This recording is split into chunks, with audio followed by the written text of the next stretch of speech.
அழகே அழகுல சுரேஷ் எங்கேயோ ஒழுங்கா இருந்தாலும் இந்த தங்கராஜ் தேவலாம அவரை தூண்டி விட்டு மதிக்கிட்டு அடி வாங்க வச்சாரு. ஃபர்ஸ்ட் வந்து பாத்தீங்கன்னா நேத்து மதி பிடிச்சி கீழே தள்ளி விட்டுறாங்க. சுரேஷ் வந்து குரல் கொடுத்து எல்லாரையும் கூப்பிடுறாரு. அவங்க மாமா அவங்க அக்கா உள்ள வராங்க. என்ன என்ன பிடிச்சி தள்ளி விட்டா மாமா அப்படின்னு சொல்றாங்க. மதியில ஐயோ இல்ல நான் தெரியாம தான் பண்ண அப்படின்னு. என்னமா நீ சுரேஷ் நான் வெளியே வாடா, அந்த கட்டல வர அடிச்சுனா ரொம்ப வலிக்கும் நீ வெளியே வாடா அப்படின்னு சொல்லிட்டு வெளியே கூட்டு போயிடுறாங்க. அதோட ரேவதி கிட்ட மதி சொல்றாங்க இல்லங்க நான் தெரியாம தான் பண்ண அப்படின்னு. ரேவதி எதுவுமே சொல்லாம வெளியே போயிடுறாங்க. உடனே தங்கராஜ் சொல்றாரு என்ன மாப்பிள நான் ஒண்ணு நினைக்கிறேன் அது ஒன்று நடக்குது அப்படி பேசிட்டே இருக்கும்போது ரேவதி வந்து கத்துறாங்க.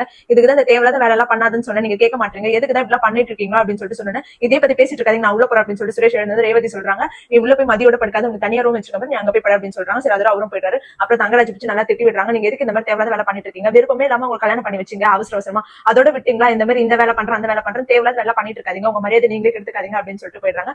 பாகியராஜ் காட்டுறாங்க. பாகியராஜ் வந்து நேத்து எங்க அம்மா தான் பிடிக்கும் மதி கிட்ட சொன்னது. மதி காலையில வரைக்கும் கோவமா இருக்காங்க. பாகியராஜ் எவ்வளவு பேச ட்ரை பண்றாரு, மதி அதை இக்னோர் பண்ணிட்டே இருக்காங்க. அதோட அவங்க அம்மா வராங்க. என்னடா காய்கறி வாங்கிட்டு வந்தே அப்படின்னு. ஆமா ஏன் மலர் இத்தனை வருஷம் நீ குடும்பம் நடத்துற உனக்கு தெரியாதா ஒரு வாரத்துக்கு எவ்வளவு காய்கறி வேணும்னு, என்னதான் நீ குடும்பம் நடத்துற அப்படின்னு சொல்லிட்டு மலர் ஒரு மாதிரி பேசுறாங்க.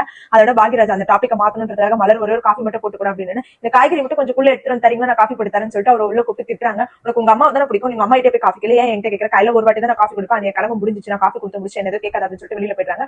அப்புறம் பாகியராஜ் எவ்வளவு சமாதானப்படுத்துறாரு. உனக்கு பொண்ணு பிடிக்கும்னு சொன்னா கூட பரவாயில்ல, ஆனா அதை தாண்டி உங்க அம்மாக்கு அப்புறம் சொந்தக்காரங்க கூட பிறந்தவங்க அவங்க இவங்க எல்லாரும் பிடிச்ச பிறகு என்ன பிடிக்கும்னு சொல்றது எனக்கு எவ்வளவு கஷ்டமா இருக்கும் அப்படின்னு மலர் விட்டுட்டு நான் தெரியாம தான் சொல்லிட்டு அப்படி பேசிட்டே இருக்கும்போது ரேவதி கிட்ட இருந்து போன் வருது. மலர் அட்டன் பண்ணி பேசுறாங்க. என்ன ரேவதி என்ன பண்ணிட்டு இருக்கா அப்படின்னு சொல்லிட்டு பேசிட்டே இருக்கும்போது ரேவதி அண்ணி நான் கால் பண்ண விஷயமே வேற அப்படின்னு சொல்லிட்டு நேற்று நடந்தது சுரேஷ் நடந்தது எல்லாத்தையுமே சொல்றாங்க.